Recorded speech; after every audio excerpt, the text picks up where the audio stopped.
I started the show talking about it.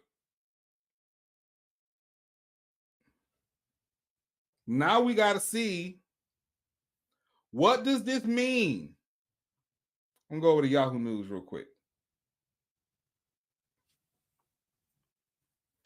President Trump eliminates DEI programs. Here's what that means for HBCUs. The Trump administration is dismantling diversity, equity, and inclusion efforts across the federal workforce, referring to the programs as illegal and immoral. Employees charged with DEI initiatives were put on paid administrative leave, per a USA Today story. Officials have rolled back on millions of dollars in contracts linked to DEI trainings and services. On Thursday, the department pledged to retract over 200 web pages containing DEI resources for schools and colleges. South Carolinians have already seen a pushback on DEI programs in the state. Last year, the House of Representatives passed Bill H2489, known as the anti-DEI bill. I don't want to get into that because we're not, listen. HBCUs are already being impacted by Trump's executive orders. The HBCU and Registered Apprenticeship mini conference was scheduled to run next week. HBCU Game Day said the event, organized by Rutgers Center for Minority Serving Institutions, was designed to showcase the voices and experiences of HBCU leaders and students in the area of workforce development. The federally funded initiative has been forcibly canceled due to Trump's executive orders titled Ending Racial and Wasteful Government DEI Programs and Referencing. All right, here's the deal. Go read the damn article. Let me explain to y'all the real ramifications of what this means, because we can talk about what's going on in the news. Yeah, let me go ahead and say this real quick, though. Let me just say this real quick. For what it's worth, everybody who was asking about the pause on federal funding, the memorandum went out yesterday. Look, they got so much pushback on this that they rescinded M2513. That was the pause on the federal, the pause on federal funding for programs.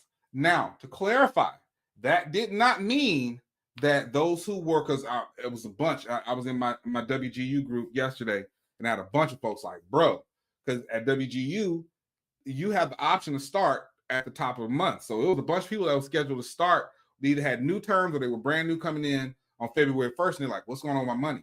They did clarify that it's not going to affect the individuals, right, that were receiving Pell Grants and student loans.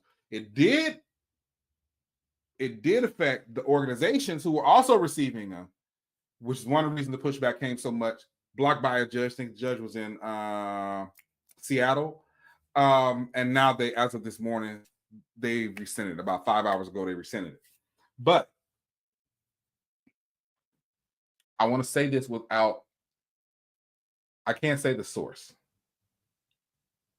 I can tell you that one of the intern programs for private HBCU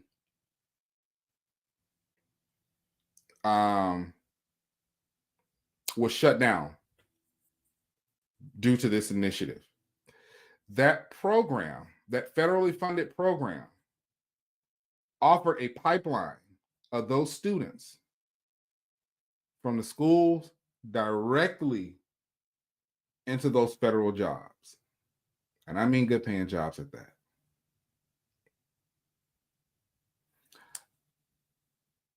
It's going to hurt school recruitment. But let me tell you who else is going to hurt, because we can get back to HBCUs in a second. I'm glad they talked about it's going to hurt the PBIs, the MSIs, and the HSIs as well. For those who don't know, PBI, first, predominantly Black institutions. These are schools that were founded after 1964, did not have the primary purpose of educating the descendants of enslaved people. However, their enrollment size has reached a majority Black size. Example, Charles Drew University.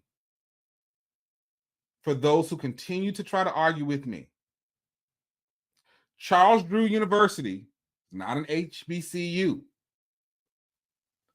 It is a PBI. Compton College is a PBI.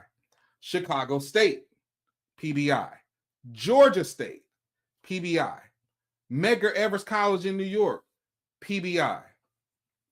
I've tried to explain to some of these hard-headed Negroes as much as I could. HBCU is not just a nickname that Black folks came up with who went to them. Matter of fact, I don't know, and somebody in the chat that's, listen, I'm 44, I'll be 45 this year. Y'all tell me if I'm wrong. I don't remember ever referring to them as HBCUs. We always referred to them as Black colleges. Black colleges is how we always referred to them. Referring to them as HBCUs when we started adopting the terms, when we started talking more about the funding and started seeing it, and was like, oh, okay, cool. It's this HBCU thing. But I'm telling you, we called them Black in the 90s. Yeah, it's Black colleges. It's a federal designation. It's a pot that the money is going into. I don't know what's going on with this cat out here. It's a pot that is earmarked for money, just like PBI is. Now, there are organizations or schools out there that get several pots of money. Prime example, HSI, Hispanic Serving Institution, an institution of higher learning with an enrollment rate of 25% of more Hispanic students. Many schools in Texas and Florida are both PWIs and HSIs. MSIs, Minority Serving Institutions, with a population of AAPI, Asian American Pacific Islander, of over 10%. That's another pot. UMBC, University of Maryland, Baltimore campus, is an MSI. That's a good, I'm not going to say why I know that, because it was a really racist thing somebody said, even though they were Asian, and I'm just not going to repeat it years ago. But why do I say that? Y'all finna get hit by this stuff too. See, for whatever reason, everybody believes that DEI just means Black, and that all these Black folks, yeah, they finna get it. Veterans about to get a hit on it. All those discounts, all those different perks for veterans going to school, that falls under DEI. Is it starting to sink in now? Now, some of these executive orders are going to hold up, and let's be honest, some of these executive orders are just going to be for him to say, I went out and did it. That's the truth. But these programs, these DEI programs getting stopped, I'm telling you, it's got a real impact. It's got a real world impact on us. It's got a real world impact on us. Georgia State graduates more Black people in a year than damn near any other school. So for the people out there who are like, huh, you HBCU folks are shaking scared. No, Negro, you should be scared too. This impacts y'all schools just like it does. And that's actually to somebody's, I'm not going to say who because that'd be too obvious. That's to somebody's uncle who is a graduate of Georgia State that has such an issue with HBCUs. But you also are in the Divine Nine. So anyway, that's beside the point. My overall point in this, we in for a bumpy ride for the next 4 years. And that's if he leaves after 4 years. What does this mean for our schools? I'll tell you what it means. A lot of the programs that were pipelines into middle-class jobs for our graduates, they're going to be gone because they're going to be masked under the guise of DEI. This fool is now talking about funding his American Academy, which, let's be honest, is just a rebranded Trump University, using money from endowments that they sue for. I want you to think about this. His plan is to go after the endowments of schools who practice in wokeness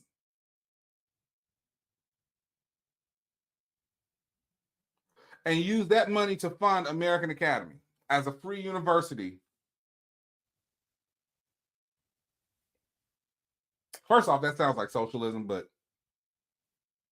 that was the dirty word, right? This is my point, and I'm going to end with this. You had better get it together. You had absolutely better get it together. I have parents right now of my students who are like, I don't know what I'm going to do. Because if this fool does dismantle the Department of Education and kicks that money back to the state, I don't know what my options are, leaving it up to Tate Reeves in Mississippi, or Kay Ivey in Alabama, or Ron DeSantis in Florida, or Brian Kemp in Georgia, or Bill Lee in Tennessee. I don't know what I'm going to do, leaving it up to them to decide what to do with the money. You had better get it together. We better hope that they don't start looking at something like the Thurgood Marshall Fund or the UNCF. Thurgood Marshall Fund just got $25 million to support HBCU initiatives. What happens if the Trump administration decides that's DEI? So if you're a Thurgood Marshall school, you can't get nothing. If you're a UNCF school, that's DEI. You can't get nothing. We're coming after your endowments.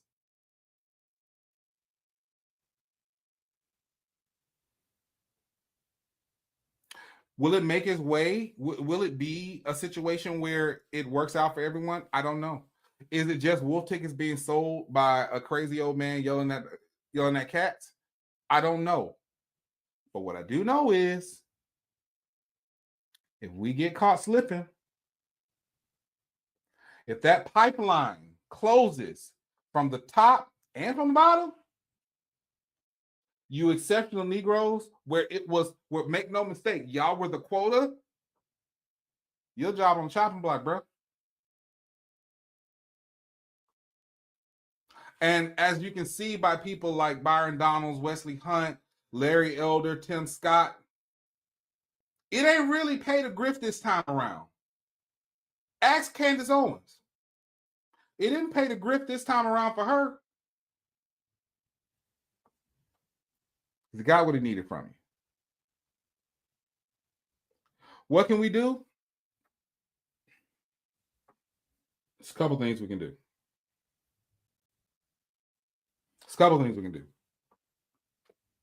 When it comes to the education of our children, first thing that we got to do, one, we're going to have to fund all this. Let me go ahead and break that down for you right now. We're going to have to go and fund all this. If anybody has a problem with me saying that, y'all, I don't know what to tell you. You're going to have, all of this starts with it, whether it's private scholarships, giving money to endowments. We are going to have to essentially start treating our HBCUs the way that the Ivy alums treat theirs. Now, here's the reason I say this. I was looking at an interview with Ashley Robinson about 3-4 weeks ago, and where he talked about JSU having 50,000 active alums. And it got me thinking, let's do some math. Y'all got worse. You got to start shaming these folks. I'm telling you now. I do it now. You got to start shaming these folks that show up for all this shit, but they don't want to put any money towards the school. They'll pay $100 to get into the club after homecoming. I saw somebody pay $100 for parking at Bama State homecoming. They'll pay $100 for all this up. They got all the paraphernalia on earth. And if you ask them to donate to the school, they're like, I ain't gonna get it. So I'm going to take Ashley Robinson's number, right? I think the bare minimum that anybody could, if you're out there doing DoorDash, you can afford to do this. Take $10 per pay period. $10 per pay period. That's 2 pay periods a month. That's 24 a year. You have $10. That's $240 a year. I'm not saying give $240 at one time. I'm saying give $10 every time you get paid. That's $240 a year. You take that $240 a year times the 50,000 alums, That's $12 million a year. That's better than any media rights deal we can hope to have. That's better than any money game. That's better than any BS Classic from 50,000 alums. And here's the thing. He ain't just put that number out there. If he said it,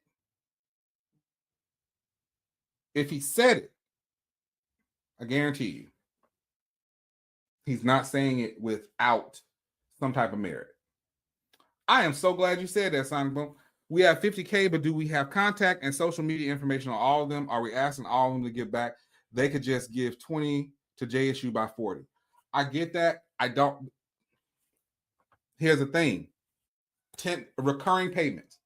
When I get paid, I got two places my money goes. My money goes to Pierpont Community and Technical College, which I'm an alum, and Alabama State, of which I'm an alum. They're going to see that money before I see anything, right? JSU by monthly. But see, that's the thing. Sonic Boom, we dealing with Negroes here. And you know what Negroes will tell you? Man, shoot, man, you want a 20 right now? I ain't got a 20 right now. That may be legitimate. They got $10 when they get paid. They got $10 when they get paid. It's a you gotta train it to be like a muscle, like it's like a subscription. It's like Netflix. It's like you got to. And for some people, that $20 hit a little different than $10. You mess around, lose $10 a month or $10 a pay period on subscription services that you don't even use, right? And if you don't have to have the social media information on them. What you can do is because what you have is a database. You got 100, well, not 100, but let's say you comfortably got 50 years. Absolutely. That's exactly what I'm saying. Mine is an automatic deduction. I don't even see. It's for me that money don't exist. It don't exist. For me, it don't exist. But what you do is it's real simple. You go through your entire database of former students, of graduates, alumni associations, the whole nine. Some people might not be there, but a lot of people still have their permanent address. Their parents may still live there, or another family member lives there. We're sending this out. Hey, it as a pass along thing. If this is not Nicholas Eden, please pass this along to the nearest JSU alum, or please drop it to your local JSU Alumni Association. You can get to, but here's the thing. Even if you just do 5,000 alums, let's take it down. You do 5,000 alums, you're talking about an additional 1.2 million a year in passive income, because it's a muscle now. It is a muscle. If you want to give something different during giving day, great. If you want to give a lump sum later, great. If you want to create a scholarship, great. If you want to do any of that stuff, that is all fine and dandy. But what I'm asking you to do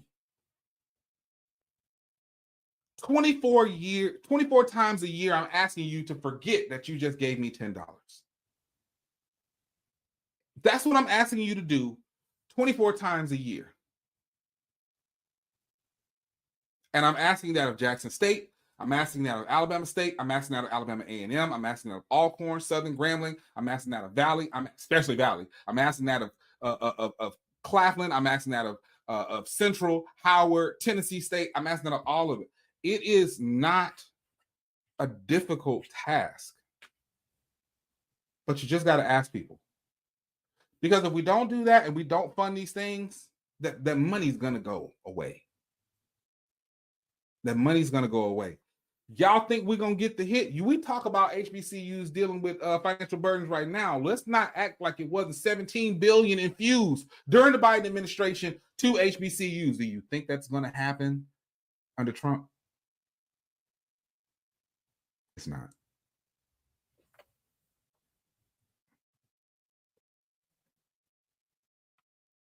Open your wallet. Dude, $10. Okay. $10 a pay period. That's a quarter pounder meal from McDonald's. That's cheaper than Netflix. It's Disney Plus. The money that y'all paying for ESPN Plus, that's $9.99 a month. Hey, take that and give it to your school. It's a whole bunch of stuff. $10? $10, y'all? $10 a pay period? That's a two. I don't know. Hey, look, Popeyes will start getting a little beside themselves. Now, that might be one piece of chicken and a biscuit. You can't get the hey, you can't get the drink. You can't get the drink no more. You can't get the drink. You can't get the side. Please don't even think about upgrading to the mac and cheese. I'm just saying. I'm not saying that I know. I'm just saying it's y'all $10 a pay period, and then plan to give on top of that. But train yourself. I'm asking. This show on the UEN app averages between 7,000 and 10,000 people per day. Then roughly around 200 to 300 on YouTube, around 500 on Twitter. I'm asking all of y'all to forget $10 a pay period for the next year. That's all I'm asking. To your alma mater. If you think that that's not enough, I agree. Think about your lump sum that you were going to give.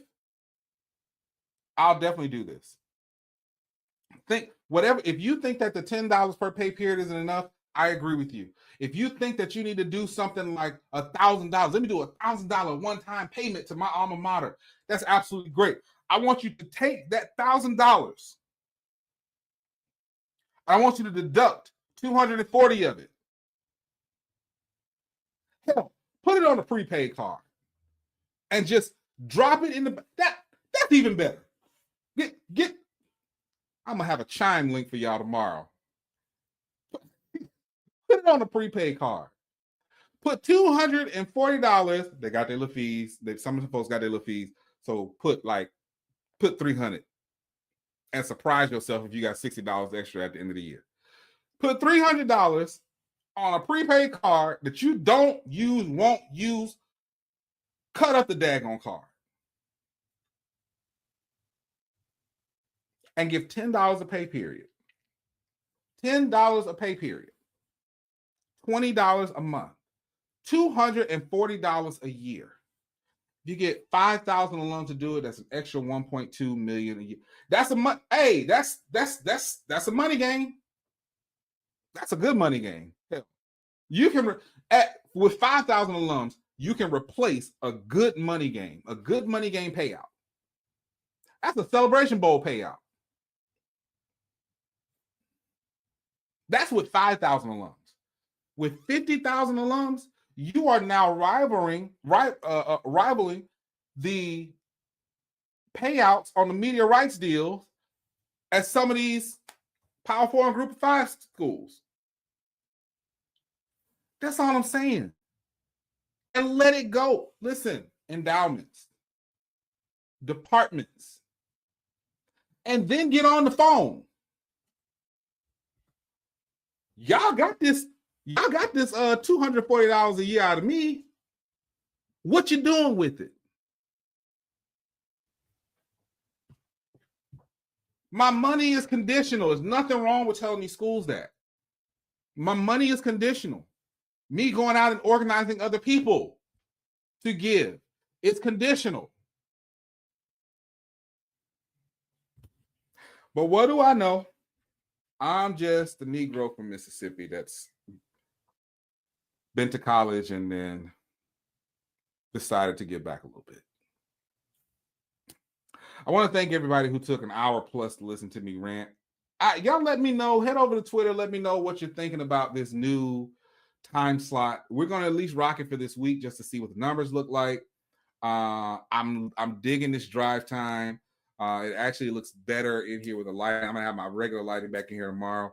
I appreciate everybody who took a moment to watch the show. I appreciate your continued support. Don't forget, download the UEN app if you have not already. And let me just go ahead and say this, and then I'm out of here. Listen to me very clearly. Let's take all this stuff off. If we do not act, and we do not act now, we will not have anything to talk about on the show because our schools will be gone.